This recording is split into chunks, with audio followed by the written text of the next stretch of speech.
Hello नमस्ते। इस video में हम लोग लिनक्स और विंडोज़ ओएस में क्या-क्या डिफरेंस है, हम लोगों को क्या-क्या देखना पड़ता है विंडोज़ और लिनक्स ऑपरेटिंग सिस्टम में, ताकि हम लोग डिसाइड कर पाएँ कि कौन-सा ओएस हम लोग को यूज़ करनी है अपने पीसी में। तो बहुत सारे चीज़ें हैं, बहुत सारे डिटेल्स हैं, जो कि आज हम लोग पूरे डिटेल्स के साथ बात करेंगे। तो बेसिक से लेके इंटरमीडिएटरी या फिर एडवांस भी हम लोग कवर करने वाले हैं। तो वीडियो को पहले से आखिर तक पूरा देखिए। तो चलिए शुरू करते हैं।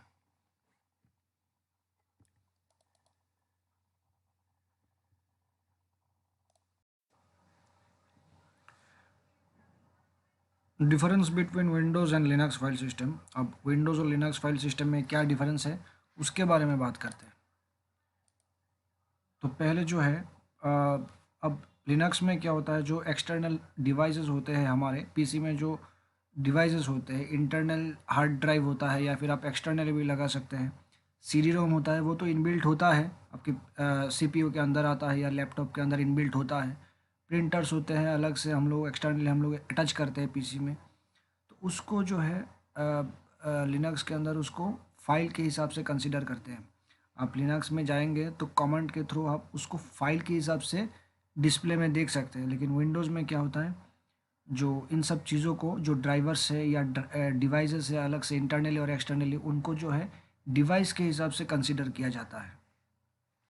विंडोज़ के अंदर पीसी में जाते हैं या फिर माई कंप्यूटर में जाते हैं, तो उसमें जो सी ड्राइव रहता है, डी ड्राइव रहता है या फिर ई ड्राइव रहता है, या फिर आप जितने भी पार्टीशन किए होंगे विंडोज़ इंस्टॉल करते समय, तो वो सारे जो पार्टीशन है उसको ड्राइव के हिसाब से वो अलग से दिख जाता है। सी डी ई करके अल्फ़ाबेटिकली वो आता है। या फिर आप कोई एक्सटर्नल कोई डिवाइस आप इसमें अटैच करते हैं, जैसे कि हार्ड ड्राइव होता है, पेन ड्राइव होता है, या फिर आपका जो सी डी रोम इसमें आप इंटरनली अटैच किया होता है, वो सब इसमें डिस्प्ले में आता है। तो वो विंडोज़ में हो जाता है। लेकिन लिनक्स में आप ऐसे नहीं देख सकते, उसको कमांड के थ्रू देखना पड़ता है, क्योंकि उसको वो फाइल के हिसाब से कंसीडर करते हैं। अब नेक्स्ट आते हैं, जो लिनक्स और विंडोज़ का जो स्ट्रक्चर होता है, फाइल स्ट्रक्चर कैसा होता है कि लिनक्स में एक ट्री स्ट्रक्चर जैसा रहता है। मतलब एक हियरार्किकल फॉर्मेट में सारे फाइल्स रहता है। जो टॉप मोस्ट फाइल है वो है उसका रूट रूट डायरेक्टरी रहता है, जो फ़ोल्डर रहता है। तो उसके अंदर सारे फाइल्स, सब सारे फ़ोल्डर्स, सब फ़ोल्डर्स, और उसके अंदर सारे फाइल्स और जितने भी सारे आपके, जो आपने क्रिएट किया हुआ है, कोई भी फ़ाइल हो या फिर आपने अलग से डाउनलोड किया हो, वो सब कुछ एक हियरार्किकल फॉर्मेट में अलग-अलग फ़ोल्डर्स में आता है। लेकिन विंडोज़ में क्या होता है, सी, डी, ई करके जो आपने वो अलग-अलग पार्टीशन किया हुआ है आपके स्टोरेज डिवाइस को, जो हार्ड ड्राइव होता है या फिर आप एसएसडी होता है, उसको जो अलग-अलग करके आपने पार्टीशन करके रखा हुआ है, उसको वो इस तरह से वो दिखाता है, ड्राइव के हिसाब से वो दिखाता है। तो लिनक्स में वो ड्राइव का कोई कॉन्सेप्ट नहीं होता है। लिनक्स में आप ट्री के हियरार्किकल फॉर्मेट में देख सकते हैं। तो उसको कमांड के थ्रू एक्सेस किया जाता है। तो अभी नेक्स्ट पॉइंट पे आते हैं। अब फाइल स्ट्रक्चर के बारे में बात करते थे। अब लिनक्स और विंडोज़ में फाइल स्ट्रक्चर में बहुत अंतर होता है। अब लिनक्स में क्या होता है, जो फाइल स्ट्रक्चर है वो एक हियरार्किकल फॉर्मेट में आता है, एक ट्री स्ट्रक्चर जैसा रहता है। मतलब जो टॉप मोस्ट जो अपना डायरेक्टरी रहता है, वो है रूट डायरेक्टरी, उसको रूट डायरेक्टरी कहते हैं लिनक्स के अंदर। और उसी के अंदर सभी फ़ोल्डर्स, सब फ़ोल्डर्स, उसके अंदर अलग-अलग फ़ाइल्स और फ़ोल्डर्स, ये सब कुछ आ जाते हैं। मतलब आप लिनक्स मशीन में जाते हैं तो उसके अंदर जो जितने सारे फ़ोल्डर्स, सब फ़ोल्डर्स, फ़ाइल, जितने भी सारे आपके आइटम्स होते हैं, वो सब कुछ जो है एक हियरार्किकल फॉर्मेट में रहता है, और उसको एक्सेस करने के लिए आपको कमांड के थ्रू जाना पड़ता है। लेकिन विंडोज़ में क्या होता है, विंडोज़ में सब जीयूआई बेस्ड होता है। तो आप सब कुछ जो है, आपके सारे फ़ोल्डर्स और फाइल्स जो है, आप सी ड्राइव, ई ड्राइव या डी ड्राइव के अंदर सब कुछ देख सकते हैं। अब माई कंप्यूटर ऑन करते हैं या फिर आप पीसी के अंदर जाते हैं, तो उसके अंदर जितने सारे आपके स्टोरेज के पार्टीशन क्रिएट किए हुए, जो आपके अल्फ़ाबेटिकली नंबर दिया हुआ रहता है, उसको ड्राइव्स बोलते हैं। अलग अलग ड्राइव के हिसाब से उसको नाम दिया जाता है, जैसे C drive, E drive, F drive. आपने जितने सारे पार्टीशन क्रिएट किया है, वो सारे पार्टीशन एक ऑटोमेटिकली बाय डिफ़ॉल्ट नाम ले लेता है अल्फ़ाबेटिकली, सिमेट्रिकली। तो वो उस ड्राइव के हिसाब से वो डिस्प्ले हो जाता है। आप माई कंप्यूटर में जाते हैं विंडोज़ के अंदर, तो सारे जो फ़ोल्डर्स होते हैं और फाइल्स होते हैं वो सब कुछ उसी ड्राइव्स में से आपको दिख जाते हैं। तो सी ड्राइव जो रहता है वो बाय डिफ़ॉल्ट रहता है, आपका ओएस उसी में इंस्टॉल होता है, या फिर आपके ओएस इंस्टॉल होते समय जितने सारे डिफ़ॉल्ट बाय डिफ़ॉल्ट सॉफ्टवेयर्स होते हैं वो भी सी ड्राइव के अंदर आता है। या फिर आप एक्सटर्नली कोई भी एक सॉफ्टवेयर इंस्टॉल करते हैं तो वो भी सी ड्राइव के अंदर बाय डिफ़ॉल्ट आ जाता है। और जो बाकी सारे ई ड्राइव, एफ ड्राइव या फिर और भी सारे ड्राइव अपने अलग अलग और पार्टीशंस क्रिएट किए हुए हैं, वो आप एक स्टोरेज के हिसाब से रखते हैं। आपको कोई और चीज़, आपको फाइल्स या फ़ोल्डर्स और रखने हैं, स्टोर करने हैं, तो उसमें आप रख सकते हो। तो वो सब कुछ जो है विंडोज़ के अंदर वो ड्राइव के कॉन्सेप्ट इसमें लागू होता है। ड्राइव में सब कुछ फ़ोल्डर्स और फाइल्स आते हैं, लेकिन लिनक्स में सब कुछ ट्री के एक ट्री जैसे एक हियरार्किकल फॉर्मेट में आता है, जो कि आपको कमांड के थ्रू एक्सेस करना पड़ता है। अब नेक्स्ट आते हैं, लिनक्स के अंदर जो है एक ही नाम के दो फाइल नहीं रख सकते एक फोल्डर के अंदर। वो केस सेंसिटिव होता है लिनक्स फाइल्स और फोल्डर्स क्रिएट करने में, लेकिन विंडोज़ उतना नहीं होता है। आप लिनक्स के अंदर एक ही फोल्डर के अंदर एक ही नाम का दो अलग अलग फाइल नहीं रख सकते, लेकिन विंडोज़ में रख सकते हैं। सपोज़ मैं एक फ़ाइल क्रिएट किया हूँ, एक फ़ोल्डर है उसके अंदर। विंडोज़ मशीन में अगर एक फ़ोल्डर के अंदर एक ही नाम का एक फ़ाइल मैंने क्रिएट किया है, my file dot T x T, अब उसी नाम का एक दूसरा फाइल उसी फ़ोल्डर के अंदर मैं क्रिएट कर सकता हूँ, हाँ, कैपिटल लेटर और स्मॉल लेटर का मिक्सअप करके। लेकिन लिनक्स में कैपिटल लेटर और स्मॉल लेटर का कोई कॉन्सेप्ट नहीं है, एक ही नाम होता है और सेम एक्सटेंशन रहता है। तो एक ही फ़ोल्डर के अंदर दो एक ही नाम का फ़ाइल नहीं रख सकते। उसके बाद नेक्स्ट पॉइंट पे आता है, पॉइंट के इक्विवेलेंट ही आप कह सकते हैं, और थोड़ा सा एक्सटेंडेड वर्जन बोल सकते हैं। अब इसमें अब लिनक्स जो होता है ना, लिनक्स में जितने भी सारे सॉफ्टवेयर्स होते हैं वो अलग अलग फोल्डर्स में सेव होते हैं। विंडोज़ में क्या होता है, सारे सॉफ्टवेयर्स, कोई भी सॉफ्टवेयर हो बाय डिफ़ॉल्ट ओएस के साथ आता है, वो सॉफ्टवेयर्स हो या फिर आप कोई अलग से सॉफ्टवेयर आप इंस्टॉल करते हैं, वो सब कुछ हो, तो वो सब सॉफ्टवेयर्स जो है या एप्लीकेशन है आपके सी ड्राइव के अंदर सेव हो जाता है बाय डिफ़ॉल्ट। लेकिन लिनक्स के अंदर जैसे कि ड्राइव का कोई कंसेप्ट है ही नहीं, मैंने पहले भी बताया, तो उसके अंदर जो है सारे अलग अलग फ़ोल्डर्स में ये सारे सॉफ्टवेयर या एप्लीकेशन अलग से इंस्टॉल होते हैं डिपेंडिंग अपॉन द सॉफ्टवेयर्स, उसके क्या स्पेसिफिकेशन है, क्या एक्सटेंशन है, तो उसके हिसाब से अलग अलग जो फोल्डर्स है लिनक्स के अंदर उसमें जाके सेव होता है। उसके बाद जो है, ओके, अभी आते हैं नेक्स्ट पॉइंट पे,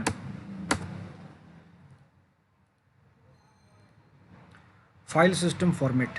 अब फाइल सिस्टम क्या करता है, हमारे जो कंप्यूटर्स होते हैं उसमें हम लोग अपने स्टोरेज पे, जैसे कि अगर विंडोज़ की बात किया जाए तो हमारे जो ड्राइव्स होते हैं, C drive, D drive, E drive, तो हर ड्राइव्स में से बहुत सारे फाइल्स एंड फोल्डर्स होते हैं। तो सपोज़ मैं कोई एक ड्राइव में, डी ड्राइव में मैं एक फ़ोल्डर क्रिएट कर रहा हूँ, तो उस फ़ोल्डर के अंदर भी मैंने बहुत सारे फ़ोल्डर्स और फाइल्स क्रिएट किया है। तो मैं कर सकता हूँ ऐसा। सपोज़ मैंने एक फ़ोल्डर क्रिएट किया है मूवीज़ करके, जिसमें मैं हर साल की मूवीज़ के कलेक्शंस रखना है मुझे। तो मूवीज़ फ़ोल्डर्स के अंदर भी मुझे बहुत सारे फ़ोल्डर्स बनानी है। टू सपोज़ मैं 4 फ़ोल्डर्स बनाया, 2018, 2019, 2020 और 2021। तो 4 साल के मूवीज़ के क्या-क्या कलेक्शंस होंगे, तो इसके लिए अलग-अलग फ़ोल्डर्स मैंने बनाए। तो हर एक फ़ोल्डर्स के अंदर मुझे कलेक्शंस, अगर फाइल्स रखने हैं, जैसे कि मूवीज़ के फाइल्स रखने हैं, एमपीजी हो गया, या फिर अ, कोई भी मूवीज़ वीडियो फाइल्स हो गया, तो फाइल्स जो है मैंने फ़ोल्डर्स पे रखे, वो एक सब फ़ोल्डर्स पे रखे, 2018, 2019, 2021। तो वो सारे फ़ोल्डर्स भी एक फ़ोल्डर्स पे रखे मूवीज़ करके। तो फ़ोल्डर्स के अंदर सब फ़ोल्डर्स, और सब फ़ोल्डर्स में हर एक फ़ोल्डर्स के अंदर और भी बहुत सारे फाइल्स और भी फ़ोल्डर्स भी रख सकते हैं। तो ये जो सारे फ़ोल्डर्स और फाइल्स एक दूसरे में स्टोर किया हुआ है, तो वो एक स्ट्रक्चर्ड तरीके से किया हुआ है। वो कैसे करते हैं, वो कैसे होता है, वो कंप्यूटर कैसे करते हैं। तो कंप्यूटर में जो स्टोरेज होता है, हमारे जो स्टोरेज डिवाइस होते हैं, जैसे कि हार्ड ड्राइव हो गया, एसएसडी कार्ड हो गया, तो ये जो स्टोरेज डिवाइसेस है, तो उन स्टोरेज डिवाइसेस में एक सिस्टम होता है, ऐसे पार्टीशन क्रिएट किया होता है। तो वो पार्टीशन जो होते हैं, तो पार्टीशन के अंदर भी बहुत लेयर्स होते हैं। हमारे जो स्टोरेज डिवाइसेस होते हैं, जैसे कि हार्ड ड्राइव होता है या फिर एसएसडी कार्ड हो गया, तो उसमें अगर हम लोगों को सपोज़ विंडोज़ के अंदर जो ड्राइव्स होते हैं, वो तो स्टोरेज का ही पार्ट होता है ना। स्टोरेज के अंदर हम लोग अलग अलग पार्टीशन क्रिएट करते हैं, जो ड्राइव्स होते हैं, C drive, D drive, E drive, F drive. So इन ड्राइव, सपोज़ ई ड्राइव के अंदर मुझे एक फ़ोल्डर क्रिएट करना है, उसके अंदर सब फोल्डर्स क्रिएट करना है या फिर जो फाइल्स क्रिएट करने हैं। तो ये सब जो हो रहा है कैसे होता है, हमारा जो हार्ड ड्राइव होता है या फिर एसएसडी कार्ड होता है, तो उस वो एक स्टोरेज डिवाइस है।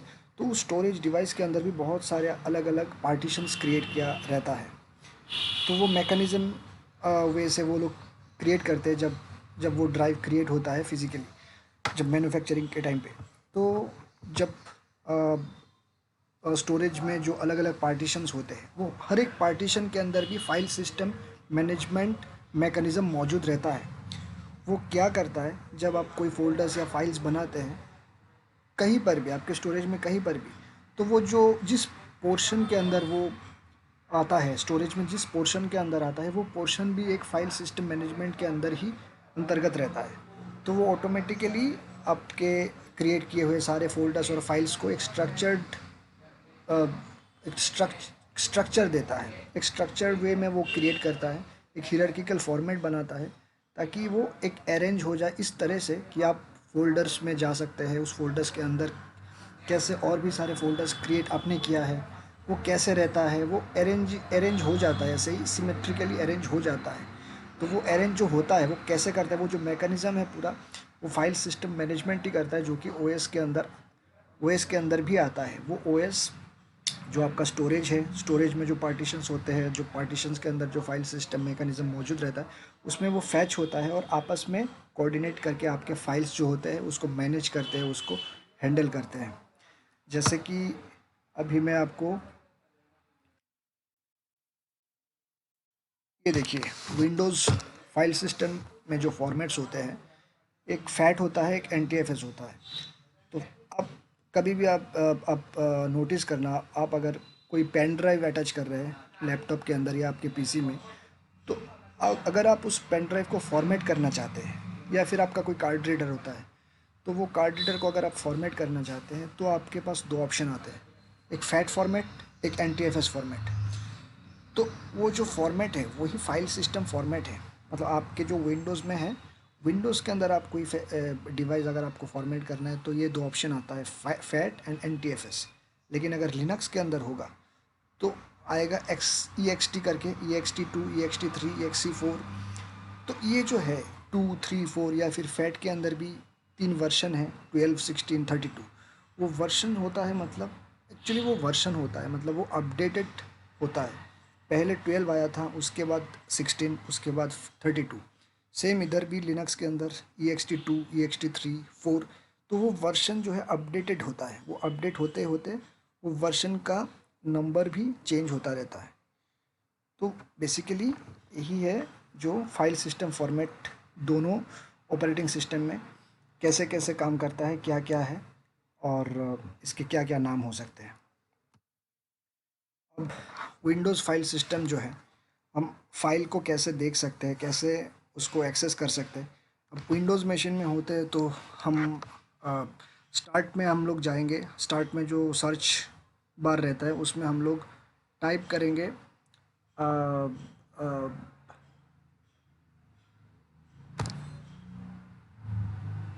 डिस्क मैनेजमेंट करके हम लोग टाइप करेंगे।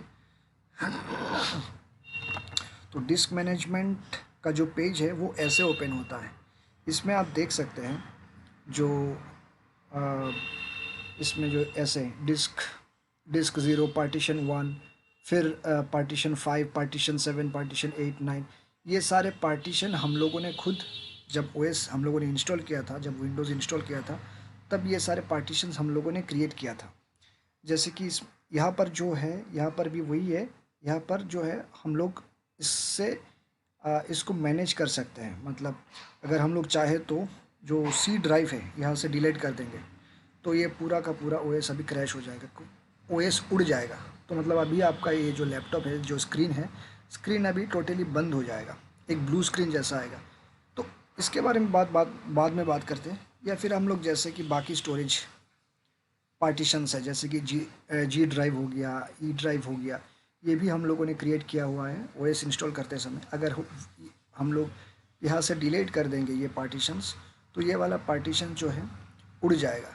तो यहाँ से नीचे जो आप देख सकते हो, नीचे हम लोग ये सारे पार्टीशंस जो होते हैं स्टोरेज के, इसको हम लोग मैनेज कर सकते हैं। कुछ ऑटोमेटिकली बाय डिफ़ॉल्ट क्रिएट होता है, जो यहाँ पर जो हेल्दी पार्टीशंस होते हैं, जितने सारे हेल्दी पार्टीशन हैं वो बाय डिफ़ॉल्ट क्रिएट हो जाता है जब हम लोग एक्चुअली में जब स्टोरेज को पार्टीशन करते हैं और जब नाम दे देते हैं डी ड्राइव या ई ड्राइव, तब ये बाकी सब जो हेल्दी पार्टीशन है वो भी ऑटोमेटिकली बाय डिफ़ॉल्ट क्रिएट हो जाता है। तो ये है Windows file system. Top most जो डायरेक्टरी है जहाँ से सारे जो फोल्डर्स है क्रिएट होते हैं, वो है root root directory. Slash root करके लिखना पड़ता है कमांड पे, तो वो रूट है जो टॉप मोस्ट पे रहता है। तो उसी से सारे जो फोल्डर्स हैं क्रिएट होते हैं। तो आप देख सकते हैं जैसे कि bin boot slash E T C slash user slash V A R slash S bin. तो ये सारे जितने भी सारे डायरेक्टरी हैं वो रूट के अंदर ही आते हैं। तो जैसे कि बिन स्लैश बिन है, स्लैश बिन उसके अंदर सारे एसेंशियल बाइनरीज फाइल्स आते हैं। फिर स्लैश बूट है, जो बूट रिलेटेड कर्नल के फाइल्स होते हैं, कर्नल कॉन्फ़िगरेशन के सारे फाइल्स वो स्लैश बूट फोल्डर के अंदर आते हैं। स्लैश ई टी सी में जो एसेंशियल फाइल्स होते हैं, बहुत सारे फाइल्स होते हैं, कॉन्फ़िगरेशन फाइल्स होते हैं, वो ई टी सी के अंदर आते हैं। स्लैश ओ पी टी मतलब जो ऑप्शनल जो फाइल्स होते हैं, जो कॉन्फ़िगरेशन फाइल्स एप्लीकेशन के जो सॉफ्टवेयर्स होते हैं हम लोग इंस्टॉल करते हैं, तो वो स्लैश ओ पी टी के अंदर आते हैं। स्लैश यूज़र जो यूज़र रिलेटेड फ़ाइल होता है, तो वो उस पे आ जाता है। फिर स्लैश वार जो वेरिएबल फाइल्स है, या फिर जो आपके और भी सारे कैश कैश होता है। फिर टेम्पररी फाइल भी होता है, वो स्लैश वेयर के अंदर आता है। स्लैश एस बिन मतलब सिस्टम बाइनरी, बिन मतलब बाइनरी, तो एस बिन मतलब सिस्टम बाइनरी फाइल्स जितने सारे आते हैं वो इस फोल्डर के अंदर आ जाते हैं। तो ऐसे बहुत सारे जो फाइल्स होते हैं, जो फोल्डर्स हैं, फोल्डर का स्ट्रक्चर जो बन जाता है इस पे। तो ये लिनक्स में ही होता है, विंडोज़ का अलग होता है, जैसे मैंने आपको पहले दिखाया बारे में। तो ओएस जो भी होता है, ओएस कोई भी हो, विंडोज़ हो या लिनक्स हो या फिर मैक हो, तो उसमें रिलायबिलिटी की होना बहुत ज़रूरी होता है। एक ओएस को रन करने के लिए, एक ओएस पे काम करने के लिए, या फिर आप अगर कोई स्मूथ वेरी फास्ट परफॉर्मेंस चाहते हैं अपने पीसी से, तो रिलायबिलिटी का होना एक ओएस के अंदर बहुत ज़रूरी होता है। पहले जो पॉइंट है वो क्या होता है, जैसे कि reinstall OS to experience a faster and a smoother system, जो मैंने अभी आपको कहा है कि अगर आप सपोज़ आपके जो लैपटॉप है या फिर आपका कोई डेस्कटॉप है, उसमें कभी कभी क्या होता है, आप इंटरनेट यूज़ करते हो तो बहुत वायरस आपके कंप्यूटर में अफेक्ट करता है। आपके बाकी सारे टास्क होते हैं, जब आप काम करते होंगे तो आपका कंप्यूटर कभी कभी हैंग हो जाता होगा, कभी कभी स्लो डाउन होता होता होगा। तो इसमें क्या होता है कि आपका आपका टाइम ख़राब होता है, आपके जो टास्क हैं उसके परफॉर्मेंस पे भी इफ़ेक्ट पड़ता है। तो इसके लिए जो होता है, हम लोगों को ओएस को रीइंस्टॉल करना पड़ता है। अगर विंडोज़ यूज़ करते होंगे आप, तो ये प्रॉब्लम ज़्यादा फेस करते होंगे आप, कि कभी-कभी देखते होंगे कि आपका कंप्यूटर काम नहीं कर रहा है या फिर बहुत स्लो हो गया होगा। आप एक माइक्रोसॉफ्ट का वर्ड एप्लीकेशन आपने खोल के रखा है, लेकिन वो बहुत टाइम लगा रहा है ओपन होने में, फिर आप इसको सेव करा रहे हैं तो सेव करने में बहुत टाइम लग रहा है, या फिर कोई और ऐप जैसे कि फ़ोटोशॉप आपने खुल रखा है, तो फ़ोटोशॉप अब क्या होता है, कंप्यूटर में जो वायरस अटैक किया है तो उसके वजह से जो प्रोसेसर है, प्रोसेसर ठीक तरह से प्रोसेस नहीं कर पा रहा है आपके बाकी सारे टास्क को, तो उसके वजह से बहुत स्लो डाउन हो गया आपके पीसी, तो बाकी सारे काम पे भी बहुत इफ़ेक्ट पड़ रहा है। तो विंडोज़ में ये प्रॉब्लम होता है, लेकिन लिनक्स में ऐसा कोई प्रॉब्लम नहीं होता है। आपको फिर से लिनक्स ओएस को इंस्टॉल करने की कोई ज़रूरत नहीं होता है, लेकिन विंडोज़ में ऐसा होता है। विंडोज़ आप इंस्टॉल करते होंगे तो आपको अगर फास्टर या स्मूदर सिस्टम चाहिए तो आपको फिर से जो है फॉर्मेट करना पड़ेगा आपको, आपके पीसी को फिर से आपको विंडोज़ इंस्टॉल करना पड़ेगा ताकि आपको बेटर परफॉर्मेंस मिल सके। लेकिन अगर लिनक्स यूज़ करते हो आप तो इस चीज़ की कोई ज़रूरत नहीं पड़ती है।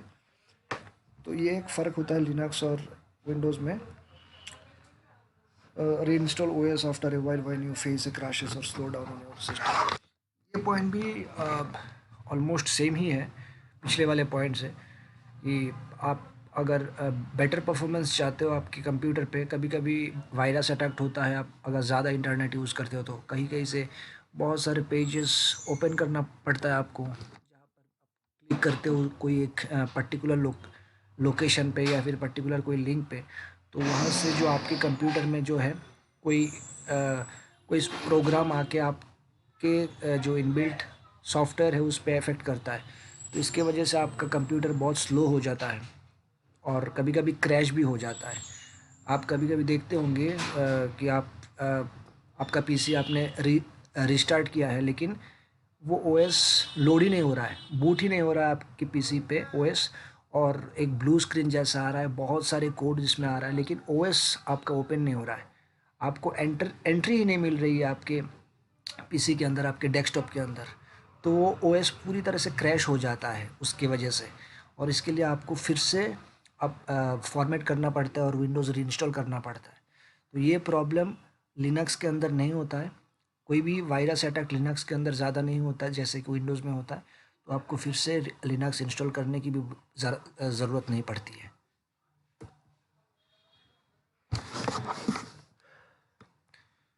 Linux runs faster even with older hardware, whereas Windows are slower compared to Linux. अभी अगर आपके पीसी में कॉन्फ़िगरेशन जो है ज़्यादा ना भी हो, मतलब कॉन्फ़िगरेशन आप कम कॉन्फ़िगर्ड वाला पीसी यूज़ करते हो, अगर सपोज़ i3 प्रोसेसर के साथ 4 GB रैम यूज़ कर रहे हो विथ मिनिमम ग्राफिक्स कार्ड लिए हुए, सपोज़ 512 MB रैम इसमें आपने लगा हुआ है, फिर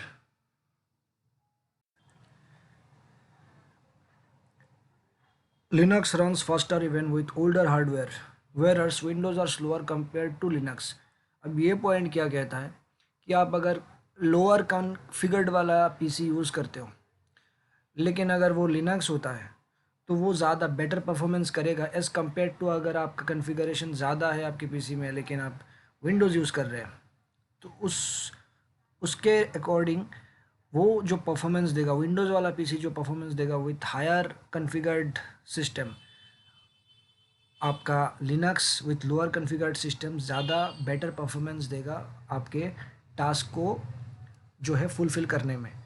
तो अगर सब एग्जांपल अगर आप i3 प्रोसेसर यूज़ कर रहे हैं with 2 GB RAM, with minimum speed frequency motherboard, with micro ATX motherboard, और उसमें आपने ग्राफिक्स कार्ड भी एक्सटर्नल कोई नहीं लगाया होगा, लेकिन अगर आप लिनक्स यूज़ कर रहे हैं, लिनक्स ओएस यूज़ कर रहे हैं, तो वो आपका सिस्टम जो परफॉर्मेंस आपको देगा एज़ कम्पेयर टू विंडोज़ जिसमें आप ज़्यादा कॉन्फ़िगर्ड वाला पीसी यूज़ कर रहे होंगे, शायद i5 यूज़ कर रहे होंगे या फिर i7 यूज़ कर रहे होंगे, उसमें 2 GB के बदले 4 GB या 6 GB 8 GB रैम यूज़ कर रहे होंगे। एक्सटर्नल अगर आपने 512 MB ग्राफिक्स कार्ड भी लगाया होगा या फिर 1 GB ग्राफिक्स कार्ड लगाया होगा या फिर और भी एक्सटर्नल बहुत कुछ लगाया होगा आपने, विथ विथ ATX मदरबोर्ड, उसमें ज़्यादा फ्रीक्वेंसी वाला अपने उसमें जो है मदरबोर्ड लगाया हो, उसके बावजूद भी उसके कंपैरिजन में लिनक्स वाला पीसी आपका ज़्यादा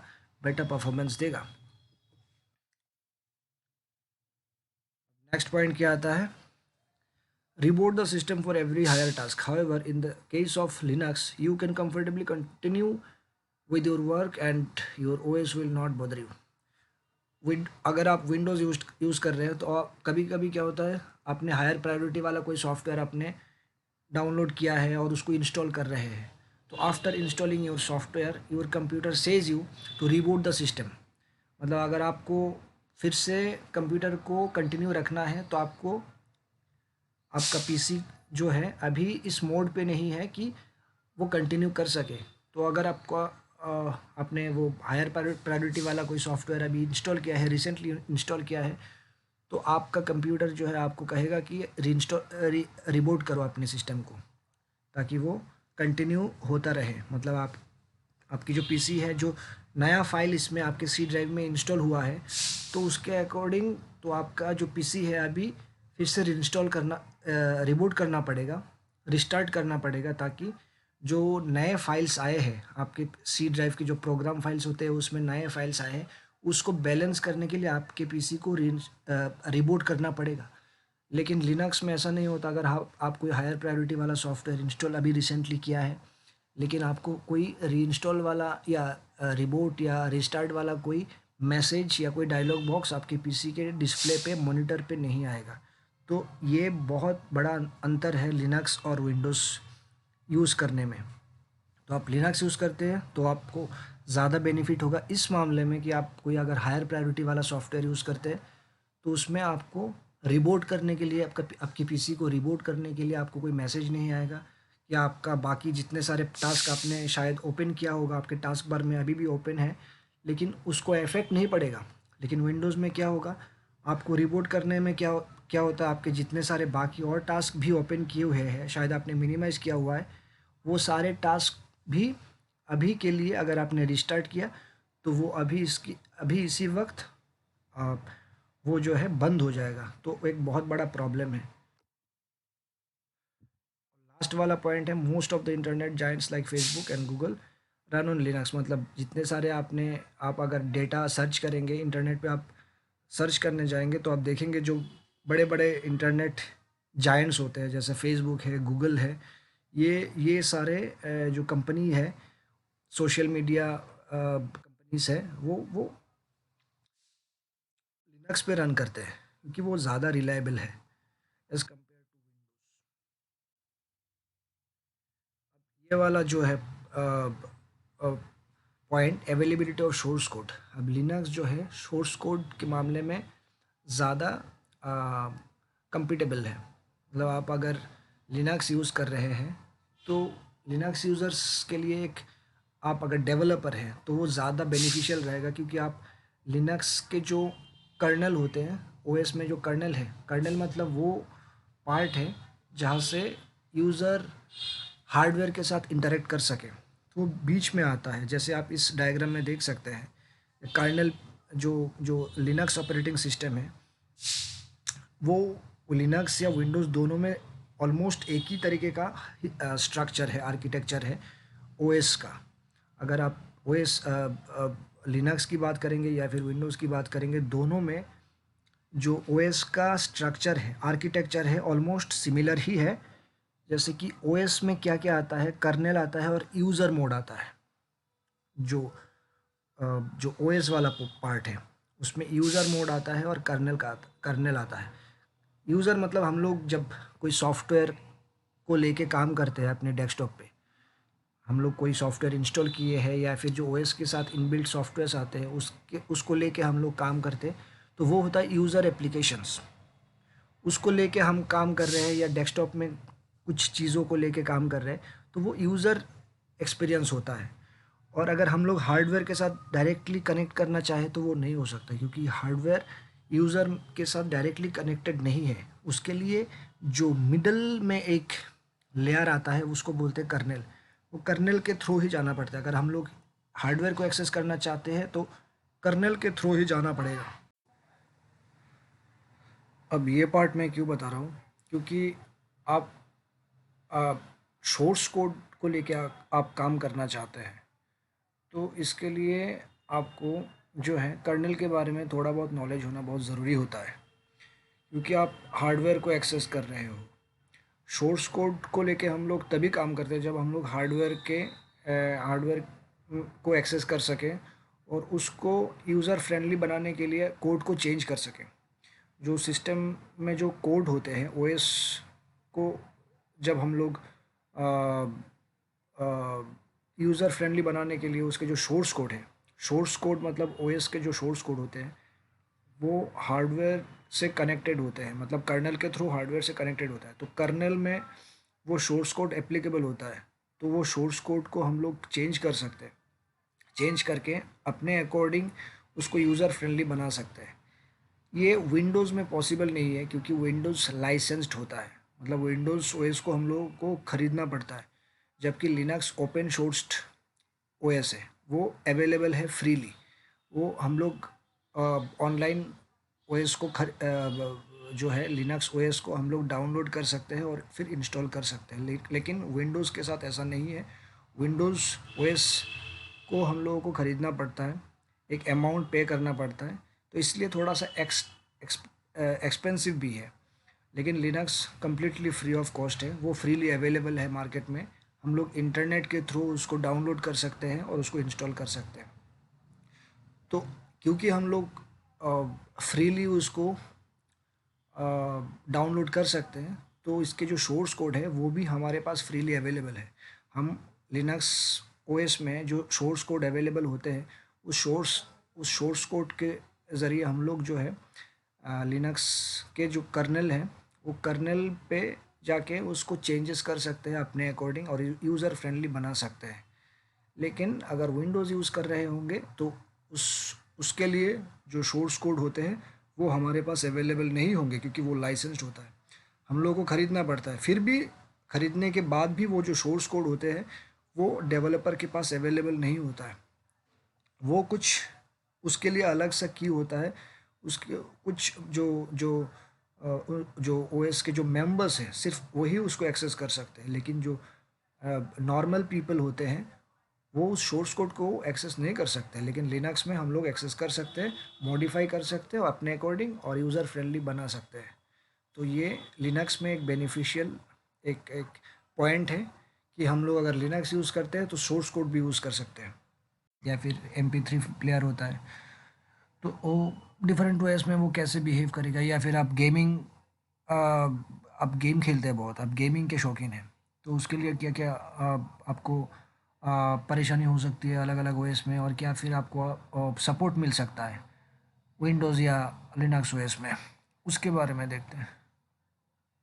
देखिए, पहला पॉइंट है अवेलेबिलिटी ऑफ फ्री एप्लीकेशंस।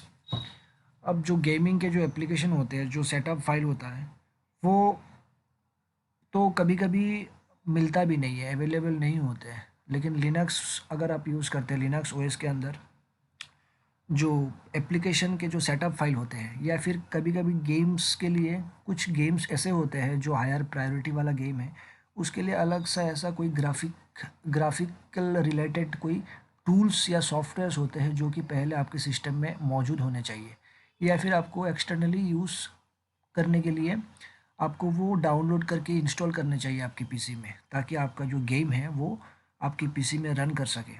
तो वो जो टूल्स होते हैं या फिर जो सॉफ्टवेयर्स होते हैं वो लिनक्स में फ्रीली अवेलेबल हो जाते हैं। लिनक्स में आपको मिल जाएंगे वो सारे टूल्स और सॉफ्टवेयर्स, और उस सॉफ्टवेयर के ज़रिए आप वो जो गेम्स आप खेलना चाहते हैं आपके पीसी में, जो रन कराना चाहते हैं, या फिर जो हायर प्रायोरिटी वाले गेम्स होते हैं, तो वो इजीली आप वो कर सकते हैं लिनक्स के अंदर। लेकिन अगर आप विंडोज़ यूज़ कर रहे हैं तो उसमें जो वो सारे टूल्स होते हैं गेमिंग रिलेटेड, जो सपोर्टिंग टूल्स या सेटअप के लिए जो अलग अलग एप्लीकेशंस होते हैं, वो जो कि चाहिए ही होता है सपोर्ट करने के लिए आपकी गेमिंग को, जो है फ्लुएंट बनाने के लिए आपके पीसी के अंदर, तो वो विंडोज़ के अंदर ज़्यादा अवेलेबल नहीं होता है। आप विंडोज़ में अगर आप ब्राउज़र पे जाके वो सारे टूल्स को डाउनलोड करके इंस्टॉल करना चाहें, तो वो डाउनलोड तो हो जाएगा लेकिन इंस्टॉल नहीं होगा। इंस्टॉल में आपको वो की की ज़रूरत पड़ती है, एक लाइसेंस की ज़रूरत पड़ती है। वो लाइसेंस की अगर जब जब तक आप ना इनपुट दे आपके सेटअप के प्रोसेस में, तब तक आपका वो जो सॉफ्टवेयर है या फिर जो टूल्स है वो इंस्टॉल नहीं होता। लेकिन लिनक्स के अंदर वो कीज़ की ज़रूरत नहीं पड़ती है, वो लाइसेंस की ज़रूरत नहीं पड़ती है।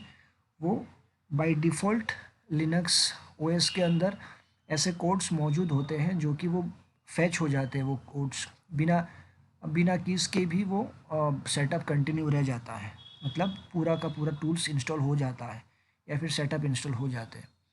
तो ये एक डिफरेंस है लिनक्स और विंडोज़ में गेमिंग के रिलेटेड। उसके बाद देखते हैं user friendly system for gaming and availability of applications for gaming. अब ऐसे बहुत से गेमिंग के जो ब्रांड्स है या कंपनीज होते हैं, वो ये ध्यान में रखते हुए गेम्स को डेवलप करते हैं कि वो किस ओएस में रन करने वाले हैं।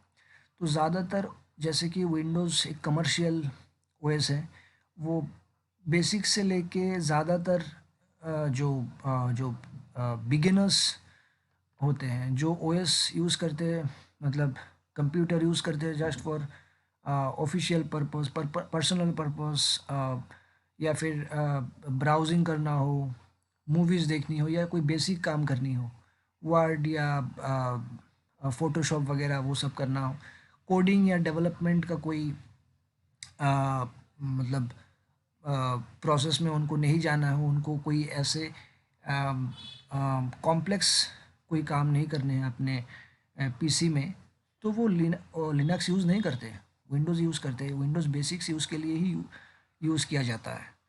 तो इसीलिए जो है ज़्यादातर यूज़र्स है ऑल ओवर द वर्ल्ड, ज़्यादातर ओएस यूज़र्स में आप देखने जाएंगे तो डेटा तो वो विंडोज़ के ज़्यादा होंगे। तो गेमिंग के जो ब्रांड्स और कंपनीज है वो यही ध्यान में रखते हुए गेम्स को डेवलप करते हैं कि वो जो है जो यूज़र्स है ज़्यादातर विंडोज़ के ही है, तो विंडोज़ कंपेटेबल ही गेम्स बनाते हैं।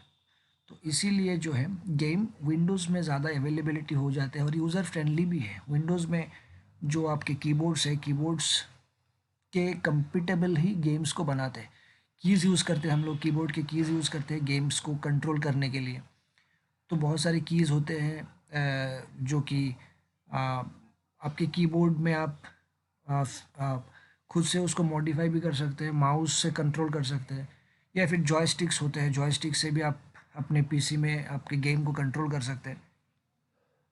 तो वो सारी चीज़ें जो हैं विंडोज़ में ज़्यादा फ्रीक्वेंट है, फ्लुएंट है और कंपेटेबल भी है। तो उसी के रिगार्डिंग जो है गेम्स के डेवलपर यही सोच के गेम डेवलप करते हैं कि वो विंडोज़ यूज़र्स ही होंगे। तो इसलिए विंडोज़ यूज़र्स के ही कंपेटेबल ज़्यादा गेम्स बनते हैं और एप्लीकेशन फ्रीली अवेलेबल भी होते हैं। गेमिंग के जो सेटअप फाइल्स होते हैं वगैरह वो विंडोज़ के लिए ही ज़्यादा अवेलेबल होते हैं। हाँ, वो टूल्स के लिए जो है बहुत सारे टूल्स हैं या फिर कुछ सॉफ्टवेयर्स होते हैं जो गेम रन कराने के लिए चाहिए होता है, वो फ्रीली अवेलेबल हो जाता है लिनक्स के लिए। लेकिन अगर आप गेम्स को रन कराना चाहते हैं, गेम्स को खेलना चाहते हैं, तो उसके लिए जो कंपेटेबल पीसी होना चाहिए, एक एक एक बहुत ही आदर्श पीसी होने चाहिए, वो विंडोज़ ही आपको प्रोवाइड करता है। इस मामले में विंडोज़ जो है विंडोज़ आगे है इस मामले में, गेमिंग के मामले में। इसके बाद है graphics card brand support depending upon OS. अब बहुत सारे ग्राफिक्स कार्ड के ब्रांड्स भी हैं, जैसे कि गीगाबाइट। पहले तो ग्राफिक्स कार्ड के ब्रांड्स सिर्फ दो ही है, एएमडी और दूसरा है एनवीडिया। तो ये जो ग्राफिक्स कार्ड के जो ब्रांड्स हैं, इसके अलावा भी बहुत सारे जो और भी ब्रांड्स हो सकते हैं, उसके बारे में डिटेल्स में बाद में किसी और दिन एक और वीडियो बनाऊंगा मैं, तो उसमें वो सारे डिटेल्स बना के एक वीडियो में अपलोड करने वाला हूँ। So stay in touch in this channel. So first of all जो है ग्राफिक्स कार्ड के जितने सारे ब्रांड्स हैं वो भी ये ध्यान में रखते हुए ग्राफिक्स कार्ड को मॉडिफाई करते हैं, डिज़ाइन करते हैं कि वो जो है कौन से ओएस में कौन से ओएस उस पीसी में रन करने वाले हैं जिस पीसी में उस ग्राफिक्स कार्ड के ब्रांड अटैच होने वाले हैं। असेंबल होने वाले हैं। तो ग्राफिक्स कार्ड के ब्रांड भी ये ध्यान में रखते हुए ग्राफिक्स कार्ड को डेवलप करते हैं कि ओएस कौन सा है। तो ज़्यादातर विंडोज़ को ही ध्यान में रखते हुए, क्योंकि इसका यूज़र्स बहुत ज़्यादा है, यूज़र्स ज़्यादा होने की वजह से उसी को ही ज़्यादा प्रायोरिटी देते हैं। तो उसी पे ही ज़्यादा फोकस करके जो है ग्राफिक्स कार्ड को डेवलप करते हैं। फिर timely updates and new features of gaming application. तो गेम्स के भी जो अपडेट्स आते हैं, गेम्स के भी बहुत अपडेट्स फ्रीक्वेंटली, मतलब एक एक ड्यूरेशन के बाद वो सब अपडेट के भी नोटिफिकेशन आ जाते हैं। तो अगर आप लिनक्स यूज़ करते हैं तो उसमें थोड़ा सा दिक्कत हो सकता है, क्योंकि आपका जिस वर्जन में आप अभी भी है, जिस लिनक्स के जिस वर्जन अभी आप यूज़ कर रहे हैं, तो वो शायद आपका जो न्यू वर्जन वाला गेम अभी रिसेंटली आया है, जो अपडेट करने के लिए आपको कहा गया है, वो शायद उससे कंपेटेबल ना हो। लेकिन विंडोज़ ज़्यादातर अपडेट होता रहता है, तो उस हिसाब से विंडोज़ ज़्यादा जो है फ्लुएंट है एज़ कम्पेयर टू लिनक्स।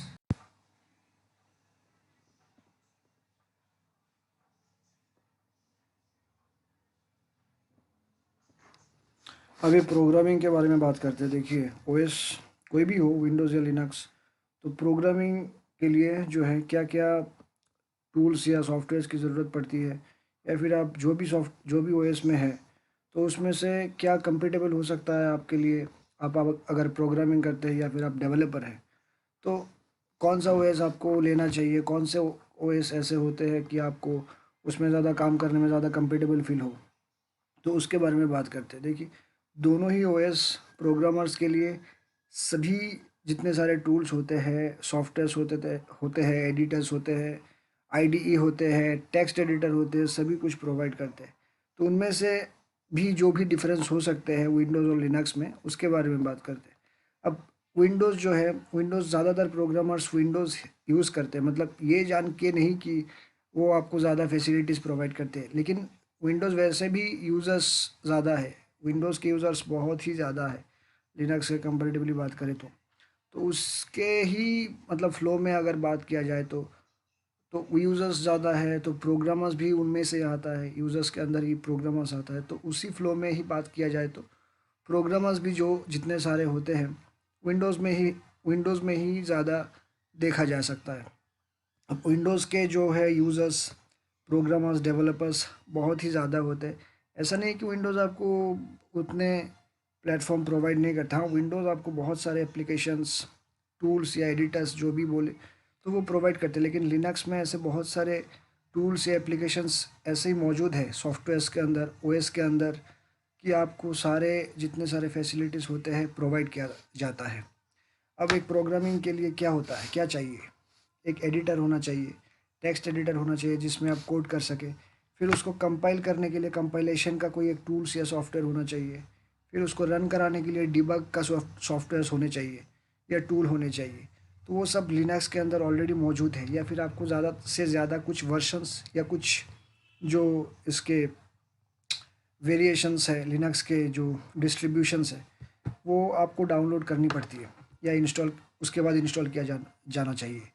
तो लिनक्स के अंदर वो सारे टूल्स और एप्लीकेशंस ऑलरेडी मौजूद है, कुछ डिस्ट्रीब्यूशंस में आपको अलग से इंस्टॉल करनी पड़ती है, लेकिन विंडोज़ में आपको इंस्टॉल अलग से ही करनी पड़ती है, वो आपके कंप्यूटर पे अवेलेबल नहीं होगा।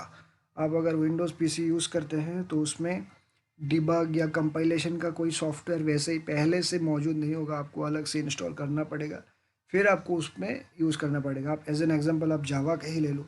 आप अगर जावा प्रोग्रामर हैं तो आपको जेडीके इंस्टॉल करना पड़ेगा। जेडीके कंपाइलर, वो जेडी के अंदर ही पैकेज मैनेजमेंट जो होता है, उसके अंदर कंपाइलेशन, डेवलपमेंट टूल और डिबगिंग, वो सब कुछ आता है। तो आपको अलग अलग करके step by step process follow करके उसको इंस्टॉल करना पड़ेगा। लेकिन लिनक्स के अंदर बहुत सारे ऐसे सॉफ्टवेयर्स या टूल्स ऐसे मौजूद हैं कि आपको ज़्यादा से ज़्यादा सिर्फ थोड़ा बहुत सेटअप या फिर जो चेंजेस करनी पड़ती है, फिर आप उसमें से प्रोग्रामिंग कर सकते हैं।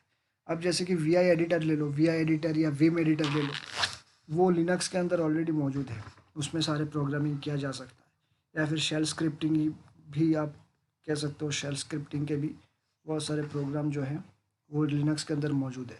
तो पॉइंट वाइज देखते हैं क्या क्या है। देखो, Linux is vast range of application useful for programming purpose. अब लिनक्स में जो है बहुत सारे एप्लीकेशन, जैसे कि मैंने अभी तक कहा कि बहुत सारे एप्लीकेशंस ऑलरेडी मौजूद हैं, लेकिन विंडोज़ में आपको अलग से इंस्टॉल करना पड़ता है। अब नेक्स्ट पॉइंट पे आते हैं, Linux terminal in Windows command line. अब लिनक्स टर्मिनल जो है और विंडोज़ कमांड लाइन दोनों में क्या अंतर हो सकते हैं?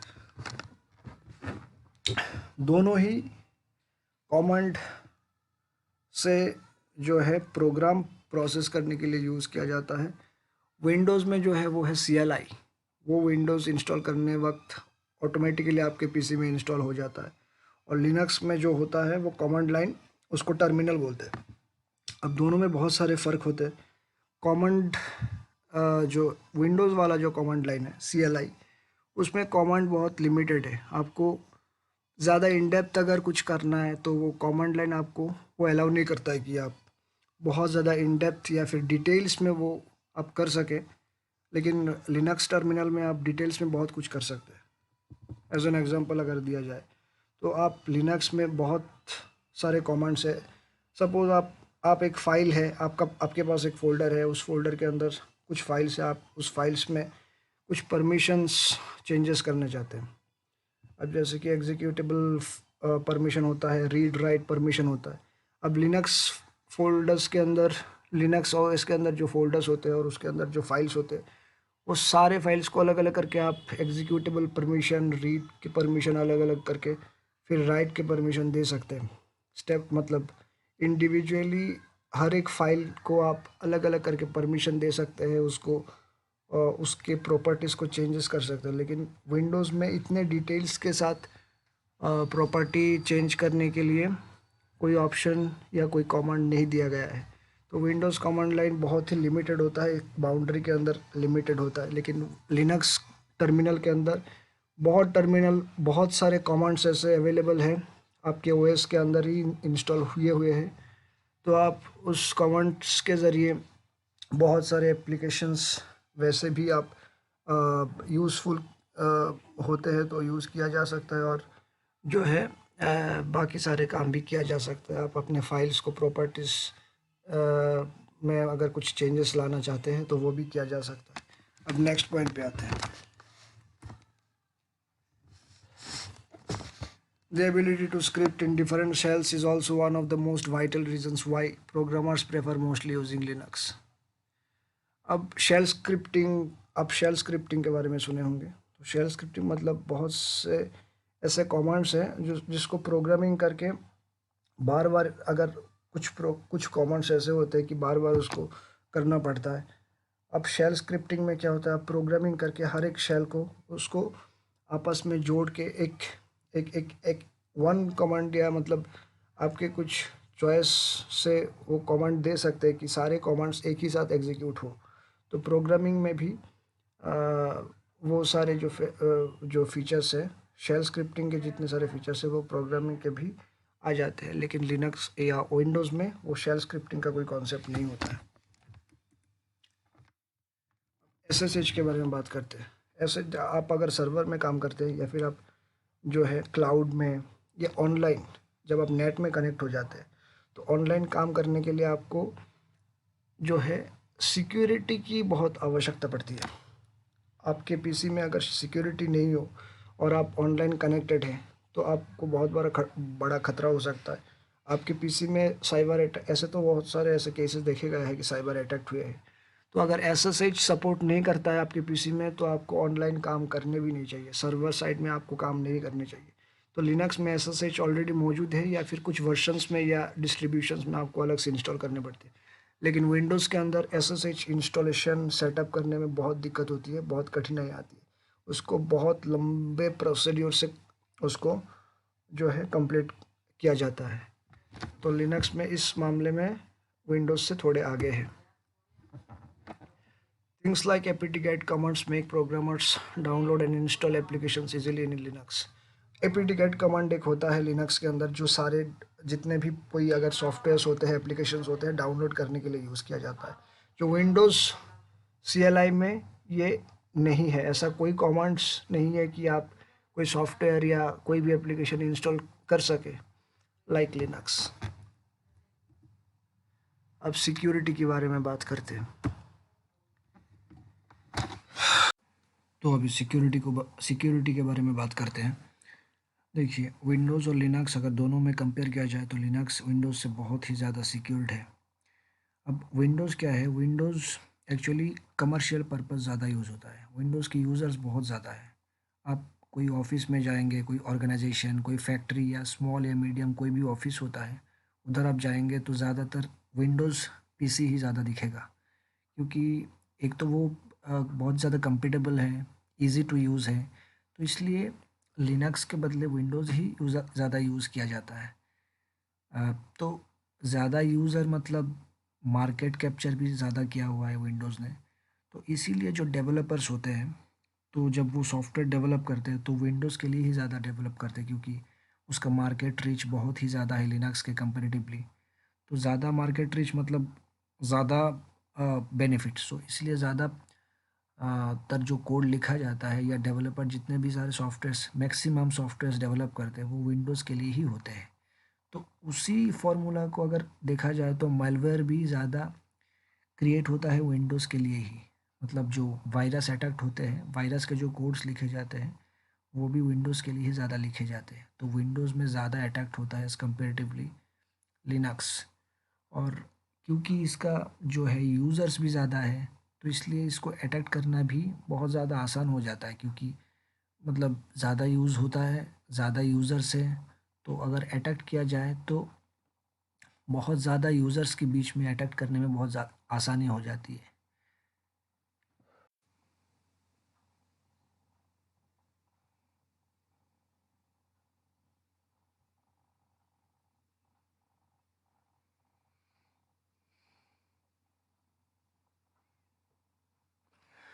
और इसके अलावा भी विंडोज़ जो होता है सिंगल यूज़र के लिए डिज़ाइन किया हुआ रहता है। विंडोज़ का जो आर्किटेक्चर है वो सिंगल यूज़र के लिए ही होता है, जबकि लिनक्स जो होता है मल्टी यूज़र के लिए होता है। तो उसके लिए उसका जो सिक्योरिटी में ज़्यादा जो है इसमें एफर्ट डाला गया है, सिक्योरिटी के टूल्स इसमें दिए गए हैं ज़्यादा सिक्योर करने के लिए। और भी सारे जितने भी मतलब टूल्स और एप्लीकेशंस ओएस के अंदर आता है, उतना विंडोज़ में नहीं आता है। एक और चीज़ है, जैसे कि विंडोज़ में एडमिनिस्ट्रेटर के लिए डायरेक्ट एक्सेस है। अब लिनक्स में क्या होता है, लिनक्स में ज़्यादातर जो उसके डिस्ट्रीब्यूशंस है, तो उनमें से अगर हम लोगों को रूट एक्सेस करना है तो उसके लिए यूज़र के आईडी और पासवर्ड देना है, और देने के बाद जब हम लोग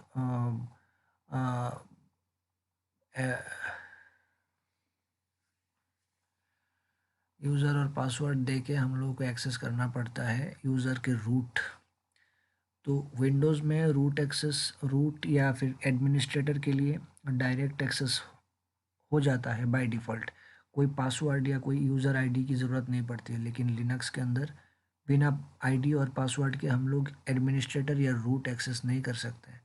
तो ये एक सिक्योरिटी के लिए बहुत बड़ा इशू है विंडोज़ में, कि बाहर से कोई भी आके अगर विंडोज़ पीसी में आके बैठता है और कुछ फाइल्स या फोल्डर्स उसको एक्सेस करने हैं, तो एडमिनिस्ट्रेटर के थ्रू भी अगर जाना पड़ेगा तो वो जा सकता है, क्योंकि उसमें कोई पासवर्ड या यूज़र आईडी का कोई फॉर्मेट नहीं दिया गया है, तो डायरेक्टली वो एक्सेस करके वो सारे फाइल्स और फोल्डर्स को एक्सेस कर सकता है।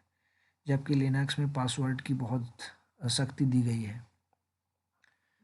अब आते हैं पॉइंट्स पे। देखिए, OS having built in security features. अब लिनक्स के अंदर बहुत सारे बिल्ट इन फीचर्स, टूल्स और फीचर्स दिया गया है। बहुत सारे एप्लीकेशंस ऐसे अवेलेबल है जो कि आपके कंप्यूटर को, आपकी पीसी को सिक्योर रख सकता है। उसके यूटिलाइजेशन से आप अपने पीसी को सिक्योर कर सकते हैं, जबकि विंडोज़ में ऐसे कोई जो है यूटिलिटीज़ या कोई बिल्ट इन फीचर्स या टूल्स ऐसे अवेलेबल नहीं होते हैं कि आप अपने पीसी को सिक्योर कर सकते हैं। अब विंडोज़ में भी 2 वर्जन्स आते हैं, एक है कंज्यूमर वर्जन, दूसरा है सर्वर वर्जन। कंज्यूमर वर्जन जो हम लोग नॉर्मल पीपल जो यूज़ करते हैं, जैसे कि विंडोज़ एक्सपी हो गया, विंडोज़ 7, विंडोज़ 10 एट्सेट्रा। और जो सर्वर वर्जन है जैसे कि विंडोज़ एनटी सर्वर, फिर विंडोज़ 2000, विंडोज़ 2003, विंडोज़ 2008, 2012, 2016, 2019 और अभी रिसेंटली 2022 लॉन्च हुआ है। तो विंडो सर्वर वर्जन्स में भी उतने सारे टूल्स अवेलेबल नहीं है जितने लिनक्स में हो जाता है। अब सर्वर में विंडोज सर्वर वर्जन्स में क्या क्या काम आता है, जैसे कि active directory management, DNS server configuration, IIS configuration, वो सब कुछ लिनक्स में जो है विदाउट एनी डिस्ट्रीब्यूशन डिवाइडिंग, तो आप वो सारे टूल्स और एप्लीकेशंस लिनक्स ओएस के अंदर कोई भी डिस्ट्रीब्यूशन हो, लेकिन ज़्यादातर डिस्ट्रीब्यूशंस में वो अवेलेबल हो जाते हैं। Open source code available and large community support.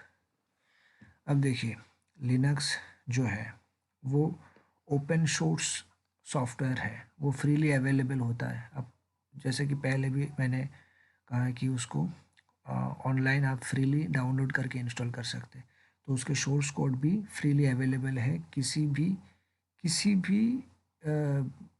व्यक्ति के पास अवेलेबल हो सकता है, दुनिया के कोई भी कोने में हो, कोई भी हो, तो लिनक्स के जो सोर्स कोड है वो एक्सेस कर सकते हैं। तो डेवलपर क्या करते हैं, लिनक्स में जितने सारे इश्यूज आते हैं तो वो डेवलपर्स के पास दुनिया के कोई भी कोने में हो, डेवलपर्स उसको एक्सेस करके उसको मॉडिफाई करके फिर उसको रीइंस्टॉल कर सकते हैं।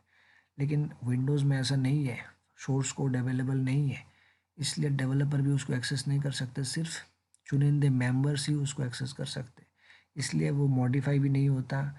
एरर हैंडलिंग का तो सवाल ही नहीं है, क्योंकि ज़्यादा लार्ज कम्युनिटी उसको एक्सेस नहीं कर पाते सोर्स कोड को, जबकि लिनक्स में वो कर सकते हैं और मॉडिफाई करके उसको अपने हिसाब से यूज़र फ्रेंडली बना सकते हैं। एडमिनिस्ट्रेटर एक्सेस बाय डिफ़ॉल्ट, जैसे कि मैंने पहले भी कहा है कि Windows by default administrator access किया जा सकता है, जबकि लिनक्स में वो प्रोविज़न है कि एडमिनिस्ट्रेटर या रूट एक्सेस के लिए आपको यूज़र आईडी और पासवर्ड देना बहुत ज़रूरी होता है। अब लिनक्स में जैसे कि सूडो बैश एक कमांड है, उसके ज़रिए रूट में प्रवेश कर सकते हैं, उसमें पासवर्ड देना पड़ता है। सूडो बैश या एसयू हैश या डैश, ये दे के फिर हम लोग यूज़र आईडी देते हैं और फिर पासवर्ड के लिए पासवर्ड देना पड़ता है, फिर हम लोग एडमिनिस्ट्रेटर या रूट एक्सेस कर सकते हैं, जबकि विंडोज़ ऐसा नहीं कर पाता है। विंडोज़ में directly by default administrator access है, जो कि बहुत ही रिस्की है। मालवेयर ऑन ओएस, अब ओएस में जो है वायरस अटैक ज़्यादा होता है विंडोज़ में, क्योंकि वो ज़्यादातर यूज़र्स पे यूज़र्स यूज़ करते हैं, इसके यूज़र्स बहुत ही ज़्यादा है ऑल ओवर द ग्लोब। तो इसीलिए जो कोड्स भी लिखे जाते हैं, सॉफ्टवेयर डेवलपर जो डेवलप करते हैं जो सॉफ्टवेयर ज़्यादातर विंडोज़ के लिए ही करते हैं, मालवेयर भी उसी के रिगार्डिंग उसी के पाथ पे वो आता है कि वो भी ज़्यादातर जो है डेवलप होते हैं विंडोज़ बेस्ड ही, तो इसलिए मालवेयर अटैक भी विंडोज़ में ज़्यादा होता है as compared to Linux. Antivirus software, अब एंटीवायरस का जो कॉन्सेप्ट है वो लिनक्स में लागू नहीं होता है। हम लोग अक्सर देखते हैं जो एंटीवायरस होते हैं, बहुत सारे एंटीवायरस आजकल मार्केट में अवेलेबल है, जैसे कि एवास्ट है, एवीजी है, बहुत सारे हैं ऐसे, कैस्परस्काई है।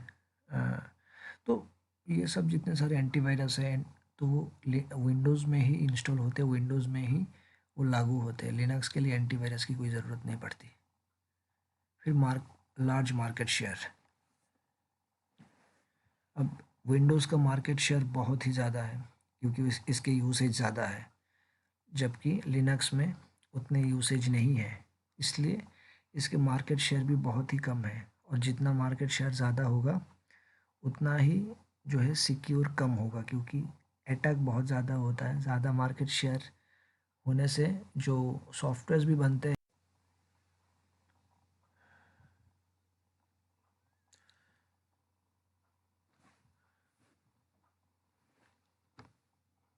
अगर आप हैकर हैं, अगर आप हैकिंग पर्पस पीसी यूज़ करना चाहते हैं, या फिर आप इथिकल हैकर हैं, तो आप कोई भी पीसी को हैक करना चाहते हैं, किसी सर्वर पे आप अपनी एक्सेस पाना चाहते हैं, या फिर कोई अकाउंट पे, कोई प्रोफाइल पे आप एक्सेस लेना चाहते हैं, मतलब आप हैक करना चाहते हैं कोई पीसी में नेटवर्क के थ्रू, तो ज़्यादातर जो ओएस यूज़ होता है वो है लिनक्स ओएस। अब लिनक्स में बहुत सारे अलग अलग डिस्ट्रीब्यूशंस हैं। इसमें से एक है काली लिनक्स। तो काली लिनक्स सबसे ज़्यादा यूज़ होता है हैकिंग पर्पस के लिए। अब इसमें आप देख सकते हैं यूसेज। अब सभी जगह पे ये जो है नवंबर 2021 से लेकर नवंबर 2022 तक का रिपोर्ट है।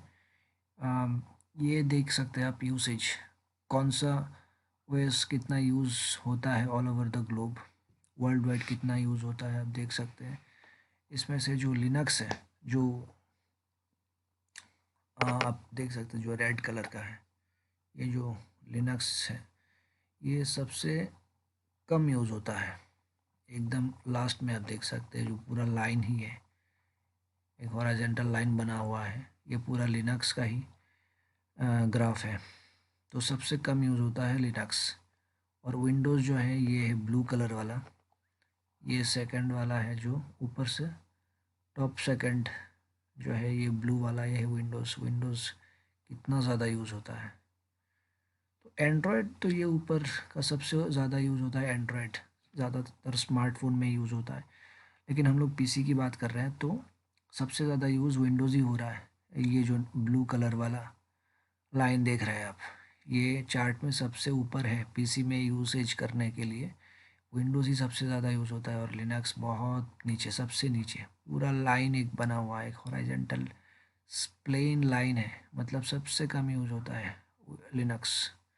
लेकिन ओएस कोई भी हो, वो डिपेंड करता है आप किस पर्पस के लिए, कौन सा काम करना चाहते हैं आप, किस काम पे आप मतलब आप पूरा का पूरा फोकस करना चाहते हैं, आपका पर्पस क्या है पीसी यूज़ करने का, आपका मोटिव क्या है पीसी यूज़ करने का, आपका क्या क्या काम है, कौन से सॉफ्टवेयर्स आप यूज़ करना चाहते हैं, क्या क्या आपका टास्क हो सकता है आपकी पीसी में।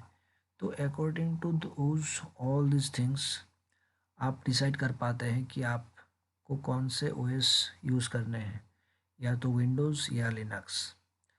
तो फ़िलहाल आज इसी वीडियो को यहीं पर समाप्त करता हूँ।